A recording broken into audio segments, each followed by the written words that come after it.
नमस्कार दोस्तों, मैं शिव कुमार अपने YouTube channel wifi study point में आपका एक बार फिर स्वागत करता हूं। दोस्तों, हम बात कर रहे हैं इकोनॉमिक्स और मार्केटिंग की एमसीक्यूज कुछ इंपॉर्टेंट क्वेश्चंस। दोस्तों, इसके पहले मैंने पार्ट वन 2, 3 और 4 इसकी क्लासेस मैंने पहले ही दे चुकी है। अगर आप लोगों ने इन चारों क्लासेस को अगर नहीं किए हैं तो आज पहले जाकर इन क्लासेस को कर लें। और आज हम बात करने वाले हैं पार्ट 5 यानी क्लास 5 की आज कुछ इंपॉर्टेंट एमसीक्यूज को देखेंगे। आई होप दोस्तों आपको समझ में आ गई होगी। दोस्तों, वीडियो स्टार्ट करने से पहले अगर आपने हमारे चैनल को अभी तक सब्सक्राइब नहीं किए हैं तो चैनल को प्लीज़ सब्सक्राइब कर लें। तो चलिए दोस्तों, आज के हम सेशन को स्टार्ट करते हैं और हमारा पहला क्वेश्चन है, जब कंपनियां उपभोक्ताओं की मांग और कंपनी उपभोक्ता और सामान्य आबादी के लंबे समय तक हितों को ध्यान में रखते हुए मार्केटिंग निर्णय लेती है तो वो किस सिद्धांत का उपयोग करती है? तो ये किस सिद्धांत का उपयोग करती है?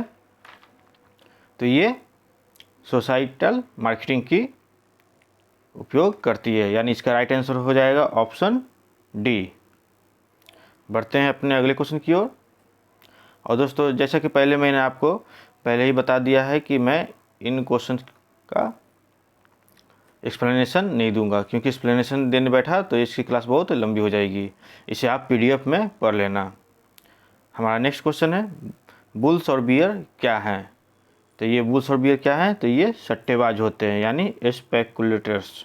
यानी इसका राइट आंसर हो जाएगा ऑप्शन सी। बढ़ते अपने नेक्स्ट क्वेश्चन की ओर। हमारा नेक्स्ट क्वेश्चन है, रीमार्केटिंग किसकी मांग उत्पन्न करने से संबंधित है? यानी रीमार्केटिंग जो है ये किससे संबंधित रखता है? तो ये उत्पादों का नवीनीकृत उपयोग करता है, यानी इसका राइट आंसर हो जाएगा ऑप्शन डी, यानी रिन्यूड यूज ऑफ प्रोडक्ट्स। बढ़ते अपने नेक्स्ट क्वेश्चन की ओर।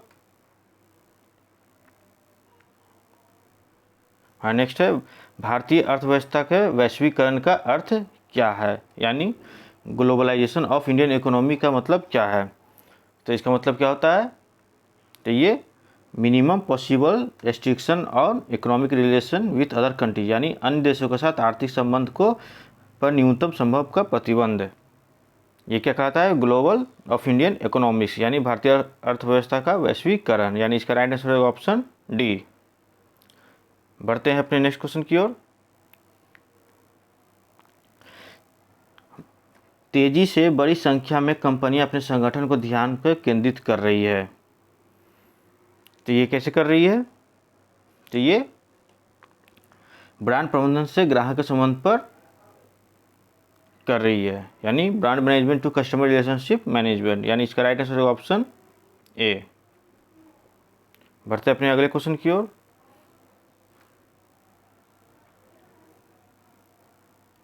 देखिए, माइकल पोर्टर के 5 बलों के मॉडल पर निर्धारित होता है कि दीर्घवादी में आकर्षण में शामिल नहीं है। यानी जो माइकल पोर्टर के जो 5 बल है उसमें ये कौन सा शामिल नहीं है? तो ये कौन सा शामिल नहीं है? तो ये अपॉर्चुनिटी टू अलायंस, यानी गठबंधन का अवसर, ये शामिल नहीं है, यानी इसका राइट आंसर हो जाएगा ऑप्शन डी। बढ़ते अपने अगले क्वेश्चन की ओर। देखिए, एक मार्केटिंग सूचना प्रणाली यानी MIS किसकी आवश्यकता को पूरी करती है? यानी ये MIS का फॉर्म क्या होता है? तो ये मार्केटिंग इंफॉर्मेशन सिस्टम है जो किसकी आवश्यकता को पूरी करता है। तो ये किसकी आवश्यकता को करता है? तो ये मार्केटिंग डिसीजन की करता है, यानी मार्केटिंग निर्णय की आवश्यकता को पूरी करता है, यानी इसका राइट आंसर हो जाएगा ऑप्शन ए। बढ़ते अपने अगले क्वेश्चन की ओर।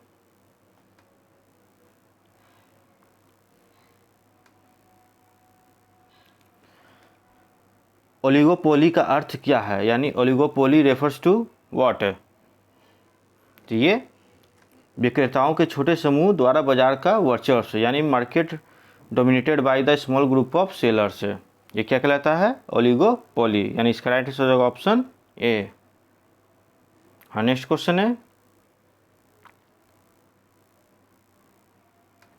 देखिए, उत्पादन से लेकर सामान के वितरण तक की पूरी प्रक्रियाओं से संबंधित अवधारणा को किस रूप में जाना जाता है? तो ये किस रूप में जाना जाता है? तो ये SCM यानी सप्लाई चेन मैनेजमेंट। दोस्तों ये तो इकोनॉमिक्स की तो है नहीं, ये आपकी CRM की क्वेश्चन है ये, इसे आप देख लीजिएगा। ये बाय मिस्टेक ये इकोनॉमिक्स में आ गई है। बढ़ते अपने नेक्स्ट क्वेश्चन की ओर। देखिए, समष्टि अर्थशास्त्र में निम्न का अध्ययन शामिल है, यानी macro economics included to study of GDP, unemployment rate यानी बेरोजगारी, और अंतर्राष्ट्रीय व्यापार यानी इंटरनेशनल रेट, ये तीनों शामिल है। ये तीनों पर डिपेंडेंट है कौन? Micro economics. बढ़ते हैं अपने अगले क्वेश्चन की ओर।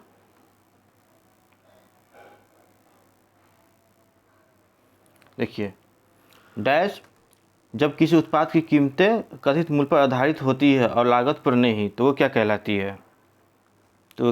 है? तो वो आउटकम आधारित मूल्य निर्धारण मॉडल कहलाती है, यानी आउटकम बेस्ड प्राइसिंग मॉडल, यानी इसका राइट आंसर हो जाएगा ऑप्शन बी। हमारा नेक्स्ट क्वेश्चन है,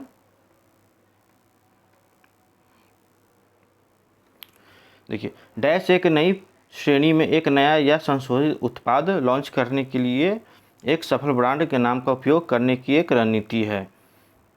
तो वो कौन सी नीति है? तो ये ब्रांड एक्सटेंशन है, यानी ब्रांड प्रसार। इसका राइट आंसर हो जाएगा ऑप्शन सी। बढ़ते हैं अगले क्वेश्चन की ओर। देखिए, ग्रोथ इज लाइफ की टैगलाइन किस कंपनी की है? तो ये किस कंपनी की टैगलाइन है? तो ये रिलायंस इंडस्ट्रीज लिमिटेड की है, यानी रिलायंस इंडस्ट्रीज लिमिटेड, यानी इसका राइट आंसर ऑप्शन ए हो जाएगा। इसकी टैगलाइन क्या है? ग्रोथ इज लाइफ है। बढ़ते अपने अगले क्वेश्चन की ओर।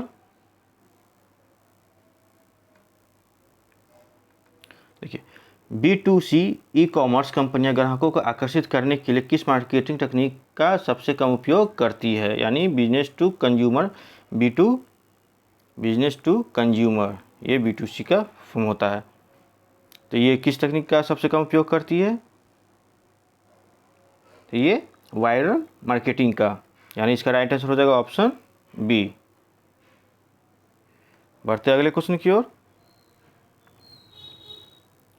देखिए, भारत में प्रत्यक्ष कर संहिता निम्नलिखित में से किससे संबंधित है? यानी यहाँ प्रत्यक्ष कर पूछ रहा है, यानी डायरेक्ट टैक्स। तो ये किससे संबंधित है? तो ये इनकम टैक्स है, यानी इसका राइट आंसर ऑप्शन बी। और ये जो भी है sales tax, excise tax, service tax, ये सब इनडायरेक्ट टैक्सेज होते हैं। हमारा नेक्स्ट क्वेश्चन है,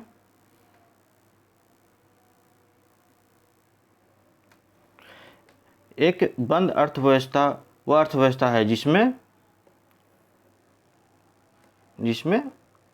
क्या होता है? तो इसमें ना ही एक्सपोर्ट और ना ही इंपोर्ट आता है, यानी इसका राइट आंसर हो जाएगा ऑप्शन डी, यानी ना निर्यात और ना ही आयात। बढ़ते अपने अगले क्वेश्चन की ओर।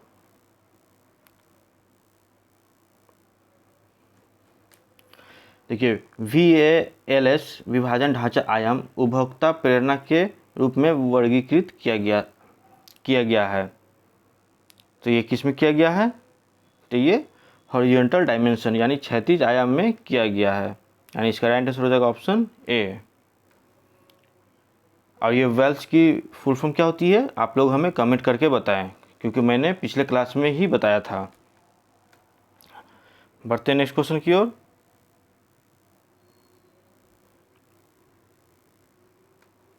देखिए, कौन सा विज्ञापन एक छोटा ग्राफिक लिंक है जो वेब पेज पर दिया जाता है? तो ये विज्ञापन कौन सा है? तो ये बैनर होता है, यानी इसका राइट आंसर हो जाएगा ऑप्शन ए। हमारा नेक्स्ट क्वेश्चन है, देखिए, एक कंपनी अलग अलग नामों से 10 अलग अलग तरह के परफ्यूम को पेश कर रही है और जिनमें अलग अलग सुगंध भी है। कंपनी द्वारा निम्नलिखित में से किस प्रकार की रणनीति का अनुसरण कर रही है? आप लोगों ने क्वेश्चन को समझ लिया होगा। तो इसका क्या हो जाएगा आंसर? तो ये बहुदाहकन यानी मल्टी ब्रांडिंग का उपयोग कर रही है, यानी इसका राइट आंसर हो जाएगा ऑप्शन बी। बढ़ते हैं अगले क्वेश्चन की ओर।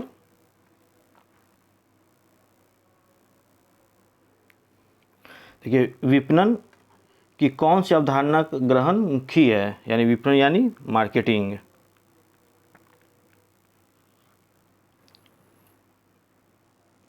तो ये कौन सी अवधारणा को ग्रहणमुखी कर रही है, तो ये आधुनिक अवधारणा को यानी मॉडर्न कॉन्सेप्ट को। इसका राइट आंसर हो जाएगा ऑप्शन ए। बढ़ते हैं अगले क्वेश्चन की ओर।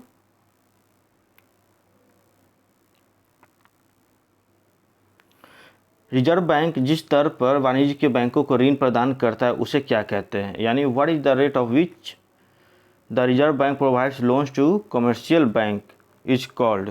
तो वो क्या कहलाती है, तो वो बैंक दर कराती है यानी बैंक रेट, यानी इसका राइट आंसर हो जाएगा ऑप्शन सी। बढ़ते हैं अगले क्वेश्चन की ओर।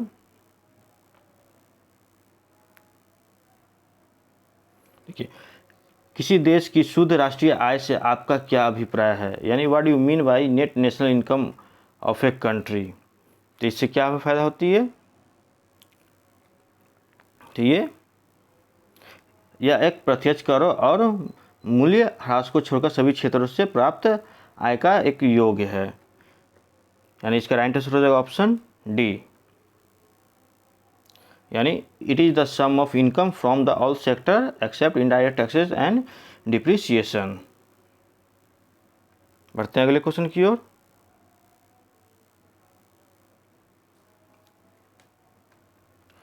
प्रचार मिश्रण में 3 मुख्य प्रचार उद्देश्य हैं, तो कौन कौन से हैं ये 3 मुख्य प्रचार उद्देश्य, तो ये हो जाएंगे आपको बाजार को सूचित करना, मांग बढ़ाना और उत्पाद में अंतर करना। तो इसका राइट आंसर होगा ऑप्शन सी, यानी to inform the market, increases demand and the differentiate of the product. तो ये 3 इंपॉर्टेंट उद्देश्य हैं। बढ़ते हैं अपने अगले क्वेश्चन की ओर।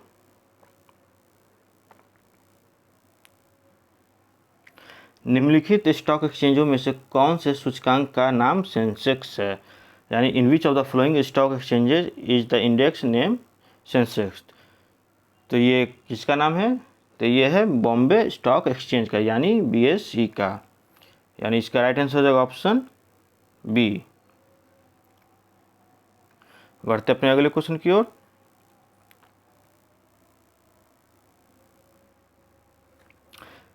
जी बिजनेस मॉडल को निम्नलिखित में से किसे एक पैरामीटर पर समझाया गया है, तो ये किसे समझाया गया है, तो ये बाजार का आकर्षण और व्यावसायिक स्थिति को समझाया गया है, यानी market attractiveness and business condition, यानी इसका राइट आंसर हो जाएगा ऑप्शन ए। हमारा नेक्स्ट क्वेश्चन है,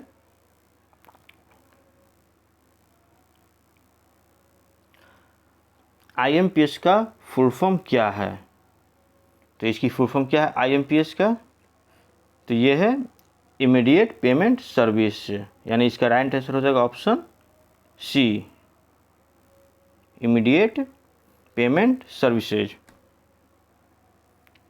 बढ़ते अगले क्वेश्चन की ओर।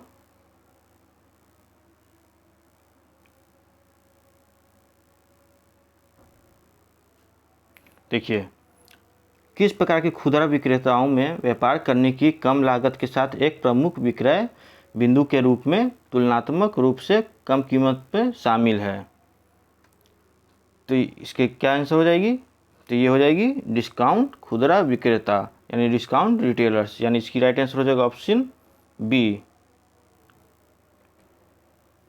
हमारा नेक्स्ट क्वेश्चन है, भारत में कितने मार्गों के माध्यम से विदेशी प्रत्यक्ष निवेश यानी FDI दिया जा सकता है, यानी FDI फॉरेन डायरेक्ट इन्वेस्टमेंट, ये कितने मार्गों के माध्यम से दिया जा सकता है, तो ये कुल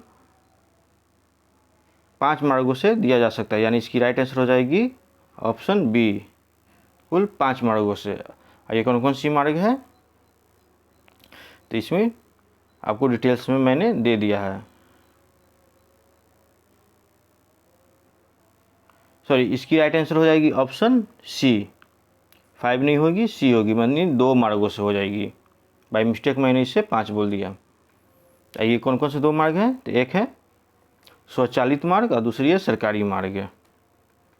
बढ़ते अपने अगले क्वेश्चन की ओर। निम्नलिखित में से कौन सा तत्व एक ब्रांड का निर्माण करता है? यानी विच of the flowing elements constitute a brand. तो ये किससे करता है? तो ये नाम, प्रारूप, शैली, शब्द या प्रतीक जो अकेले या सामूहिक रूप से जो भी एक उत्पाद को अलग करते हैं। यानी इसका राइट आंसर हो जाएगा ऑप्शन ए। बढ़ते अपने अगले क्वेश्चन की ओर।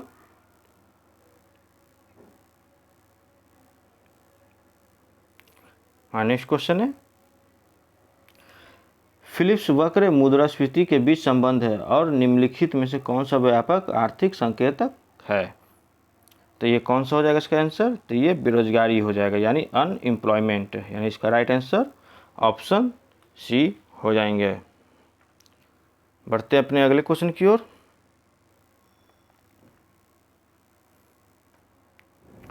निम्नलिखित में से किसे प्रारंभिक सार्वजनिक पेशकश के रूप में परिभाषित किया गया है? तो ये किसे परिभाषित किया गया है? तो ये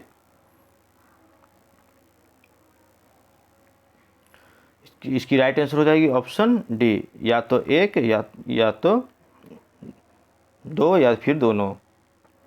यानी कहने का मतलब है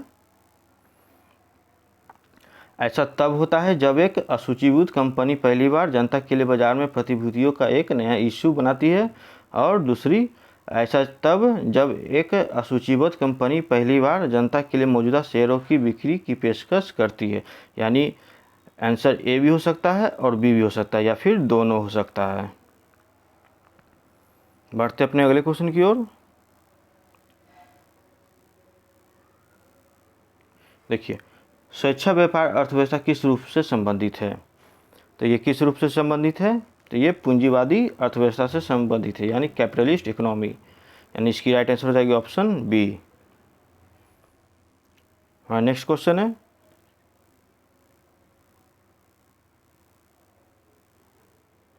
देखिए, आर्थिक शब्दकोश में पीपीपी का अर्थ क्या है? यानी पीपी का फुल फॉर्म पूछा जा रहा है। तो इसकी फुल फॉर्म क्या है? तो ये है पब्लिक प्राइवेट पार्टनरशिप। यानी इसकी राइट आंसर हो जाएगी ऑप्शन सी। आपको ये पब्लिक प्राइवेट पार्टनरशिप से आपको याद आ रही होगी कि ये जो DEFCCI में जो मॉडल जो काम कर रही है, ये इसी पब्लिक प्राइवेट और पार्टनरशिप पे काम कर रही है। मैंने DEFCCI की आपको उसकी MCQs में मैंने इसे डिटेल्स से बता दिया है। अगर आप लोगों ने उस क्लास को नहीं देखे हैं तो आप डिस्क्रिप्शन में उसकी लिंक दी हुई है, आप उस क्लास को देख लें, वो भी आपके लिए बहुत ही इम्पोर्टेंट है। बढ़ते अगले क्वेश्चन की ओर। देखिए, प्रधानमंत्री जीवन ज्योति बीमा योजना है, तो ये कैसी योजना है? तो ये सरकारी समर्थित जीवन बीमा योजना है, यानी government backed life insurance scheme है। यानी इसकी राइट आंसर हो जाएगी ऑप्शन बी। बढ़ते अपने अगले क्वेश्चन की ओर।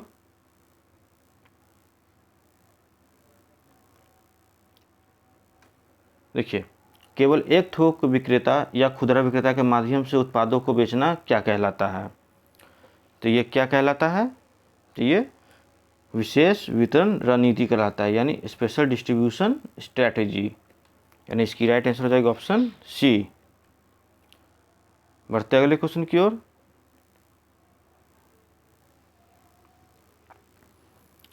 हमारा नेक्स्ट क्वेश्चन है निम्नलिखित में से किसे वर्धित कीमतन के रूप में भी जाना जाता है? तो ये किसे जाना जाता है? तो ये लागत और लघु लाभ के मूल्य के निर्धारण को जाना जाता है। यानी इसकी राइट आंसर हो जाएगी option B, cost and small benefit pricing. बढ़ते अगले क्वेश्चन की ओर। देखिए, कौन सी एक विज्ञापन मंच को संदर्भित करता है जिसमें ग्राहकों की जानकारी प्रदान करने के लिए उपयोग किए जाने वाला एक छोटा स्टैंड अलोन बूथ शामिल है? तो ये कौन सी शामिल है? तो ये कियोस्क मार्केटिंग शामिल है। यानी इसकी राइट आंसर हो जाएगी ऑप्शन बी। अब बढ़ते हमारा आज का आखिरी क्वेश्चन, यानी पार्ट 5 का लास्ट क्वेश्चन की ओर। तो ये है आपका निम्नलिखित में से कौन सा एक व्यापक धन है? तो ये कौन सा है? तो यह है M1 प्लस वाणिज्यिक बैंकों के शुद्ध समय जमा यानी net time deposit of EMI plus एक कॉमर्शियल बैंक है। तो इसकी राइट आंसर हो जाएगी ऑप्शन बी। और इसे भी मैंने आपको शॉर्ट डिटेल्स के द्वारा बता दिया हूँ। अगर जब मैं PDF आपको प्रोवाइड कराऊंगा तो आप इसे डिटेल्स आपको देख लेना। तो दोस्तों ये थे हमारे पार्ट 5 के मोस्ट इम्पोर्टेंट क्वेश्चन, जो कि मैंने कुल इसकी 5 क्लासेज आपको दी है, जो आपके एग्ज़ाम के पॉइंट ऑफ व्यू से बहुत ही इम्पोर्टेंट है। और आप लोगों की मैंने कमेंट पढ़ी थी, आप लोगों ने बार बार PDF देने की बात कर रही थी, तो मैंने पहले ही बताया था आपको कि जब तक मैं इसकी 5 क्लासेस कंप्लीट नहीं करूँगा आपको PDF नहीं दूंगा। तो आज ये इसकी 5 क्लासेस कंप्लीट हो गई है। अब मैं आज शाम तक आपको इसकी PDF टेलीग्राम चैनल पे अपलोड कर दूंगा। अगर आपने हमारे टेलीग्राम चैनल को ज्वाइन नहीं किया तो प्लीज़ टेलीग्राम चैनल को ज्वाइन कर लें। टेलीग्राम चैनल की लिंक मैं वीडियो के डिस्क्रिप्शन बॉक्स में दे दिया हूँ। आई होप दोस्तों ये वीडियो आपको पसंद आई हो। दोस्तों वीडियो पसंद आई तो प्लीज़ वीडियो को लाइक करें और ज़्यादा से ज़्यादा शेयर करें। दोस्तों अगर आपने हमारे चैनल को अभी तक सब्सक्राइब नहीं किए हैं तो चैनल को प्लीज़ सब्सक्राइब कर लें। थैंक यू दोस्तों, नमस्कार।